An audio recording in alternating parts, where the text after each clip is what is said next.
بزرگ تھے بغداد کے، شیخ حسن ان کا نام تھا۔ وہ جب نماز کی امامت کرتے نا، بغداد کی جامع مسجد کے امام تھے، جب امامت سے فارغ ہوتے تو کہتے اے اللہ میرے شہر کے اس تاجر کی 2 بیویوں پہ اپنا رحم فرما، اے اللہ میرے شہر کے اس تاجر کی 2 بیویوں پہ اپنا۔ تو شاگرد اکثر سنتے کہ ہر نماز کے بعد استاد جی دعا کرتے ہیں۔ شاگرد پوچھتے حضور اس تاجر کی وہ بیویاں، نہ تاجر کا نام نہ بیویوں کا پتہ، تو آپ فرماتے تمہیں کیا، میں دعا کرتا ہوں نا، جس رب کی بارگاہ میں کرتا ہوں اس رب کو تاجر کا بھی پتہ ہے، بیویوں کا بھی پتہ ہے۔ تو ایک دن سارے شاگرد اکٹھے ہو کے بیٹھ گئے، استاد جی آج بتائیں تو صحیح معاملہ کیا ہے، آج ذرا آپ بات تو کریں، معاملہ کیا ہے، وہ کون سا تاجر، کون سی بیویاں؟ تو شیخ حسن فرمانے لگے کہ بغداد کا ایک تاجر تھا، بے اولاد تھا۔ اللہ اکبر۔ تو وہ اکثر تجارت کی غرض سے ملک کے شام جایا کرتا تھا، اس کی اولاد نہیں تھی، کئی مہینے اسے ملک کے شام میں رہنا پڑتا تھا۔ اس کے دل میں خیال آیا کہ میں یہاں ایک نکاح ہی نہ کر لوں، میرے پاس اتنی مال و دولت ہے۔ تو وہ گیا، اس نے وہاں جا کے ایک شادی کر لی، مکان بنا لیا، نکاح کر لیا۔ پہلی بیوی کو بتا نہ سکا۔ یہ جو خواتین ہوتی ہیں بڑی جاسوس ہوتی ہیں، انہیں پتہ چل ہی جاتا ہے، ان کے پاس کچھ ایسے ذرائع ہوتے ہیں، بلکہ میں کہا کرتا ہوں کہ اللہ نے انہیں حس دی ہوتی ہے۔ یہ وہ جب مشین بنی تھی نا جھوٹ پکڑنے والی، تو اس وقت ایک بڑے دانشور نے کہا تھا، اس نے کہا تھا یہ غلط کیا گورنمنٹ نے مشین بنائی ہے جھوٹ پکڑنے، خاوند کا جھوٹ پکڑنا تھا تو اس کی بیوی سے بات کر لیتے، وہ فٹافٹ پکڑ لیتی ہے، اس کو پتہ ہوتا ہے کہ معاملہ کیا ہے، خاوند کو بھی پتہ ہوتا ہے۔ اور یہ محبت کا رشتہ ہے نا، اس میں نبی پاک صلی اللہ علیہ وسلم نے حضرت عائشہ صدیقہ رضی اللہ تعالی عنہ سے کہا تھا کہ جب تم مجھ سے راضی ہوتی ہے تب بھی مجھے پتہ چل جاتا ہے، اور جب ذرا تیری توجہ اس طرف نہیں ہوتی تب بھی مجھے پتہ چل جاتا ہے۔ یا رسول اللہ کیسے؟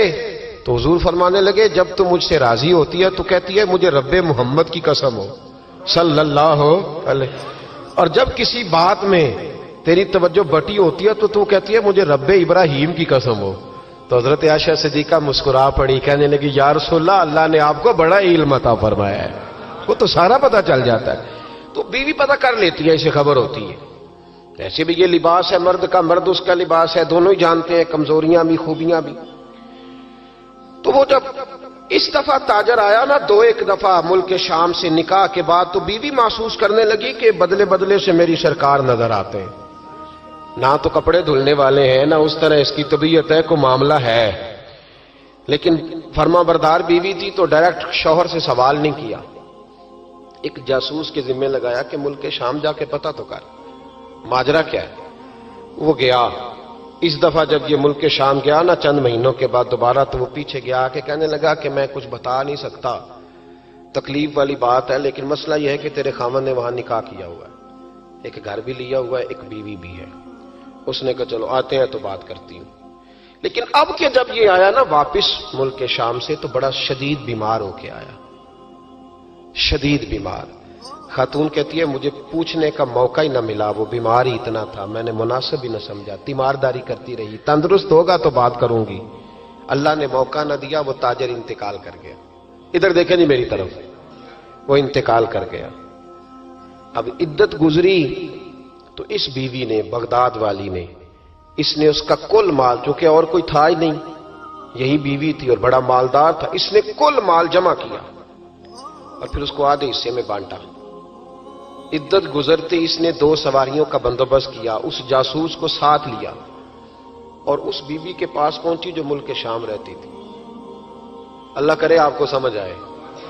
اور بھائی یہ کردار مسلمانوں کا ہے، ہم آج کل پتہ کیا سمجھتے، کہتے ہو وہ تو بڑے لوگ تھے، وہ بڑے لوگ نہیں تھے، وہ مسلمان لوگ تھے، ان کے نام کے ساتھ وہی لفظ لگتا ہے جو ہمارے نام کے ساتھ لگتا ہے، وہ بھی نمازی تھے، حاجی تھے، وہ سارا کچھ تھے، بس ہم نے نہ کہہ دیا دلی دور است، ایسی کوئی بات نہیں۔ آج بھی ہو اگر ابراہیم کا ایمان پیدا، آگ کر سکتی ہے انداز گلستاں پیدا، اور تو فضائے بدر پیدا کر، فرشتے تیری نصرت کو اتر سکتے ہیں گردوں سے، کتار اندر کتار اب بھی۔ اس نے سارا کچھ رکھا، جاسوس کو ساتھ لیا اور شام، ملک شام پہنچ گئی، اس خاتون کو تلاش کیا، اور تلاش کر کے کہنے لگی زمانہ نہیں جانتا کہ تو بھی وارث ہے مال کی، پر میں تو جانتی ہوں نا، میں تو جانتی ہوں نا۔ اور یہاں تو میاں لوگ 2 مرلے کے لیے جعلی کاغذات بنوا لیتے ہیں، قرآن اٹھا لیتے ہیں، خاتون ہو کے، شیخ حسن کہتے ہیں عورت ہو کے جا کے کہنے لگی کہ یہ چونکہ تیرا مال ہے تو میں آدھا لے کے آئی ہوں، آدھی وارث تو ہے اور آدھی وارث تو رکھ اپنا مال۔ اس خاتون نے آگے بڑھ کے اپنی سوکن کو گلے سے لگایا اور کہنے لگی بی بی اگر تو اللہ سے ڈرتی ہے تو میں بھی اسی رب کی بارگاہ میں سجدہ کرتی ہوں، میں بھی اسی مالک سے ڈرتی ہوں، میں بھی اسی کریم کی ماننے والی۔ کا کیا مطلب؟ کہنے لگی میرا شوہر اب کے جب آیا تھا نا ملک شام تو بیمار ہو کے آیا تھا اور بغداد کے طبیبوں نے اسے بتایا تھا کہ اب تو بچے گا نہیں، تو وہ جب واپس جا رہا تھا تو مجھے کچھ پیسے بھی دے گیا تھا، یہ مکان بھی میرے نام کر گیا تھا اور مجھے طلاق بھی دے گیا تھا اور کہہ گیا تھا مرضی کا نکاح کر لے۔ وہ چونکہ مجھے فارغ کر گیا تھا، اب اس مال میں سے میرا کوئی حصہ نہیں، یہ سارا ہی تیرا ہے، اب میرا اس میں سے کوئی حصہ نہیں، تو رکھ لے، سارا ہی تیرا ہے۔ شیخ حسن رحمت اللہ علیہ فرمایا کرتے کہ میں مولوی اور مفتی ہو کے، میں پیر اور صوفی ہو کے ان 2 بیبیوں سے میں نے بڑا سیکھا ہے، لہذا جب بھی دعا کرتا ہوں پہلے ان 2 عورتوں کے لیے دعا کرتا ہوں، پہلے ان کے لیے۔ جن لوگوں کے دلوں میں خوف خدا ہوتا ہے وہ سجے ہوئے ہوتے ہیں، وہ سنورے ہوئے ہوتے ہیں، وہ دیانتدار ہوتے ہیں، وہ اپنے چھوٹے چھوٹے سے مکان پر بڑے خوشحال ہوتے ہیں۔ ان کی نظریں اگر کبھی جاتی ہیں تو خدا کی رحمت پر، کسی کی جیبوں پر ان کی نظریں کبھی نہیں جاتی۔ وہ میرے بھائی لقمہ حرام آ جائے تو رات انہیں نیند نہیں آتی۔ وہ لوگ تھوڑی سی آمیزش بھی اپنے بچوں کو کھلانا جرم سمجھتے ہیں، آج ہر گھر سے چیخنے کی آواز آتی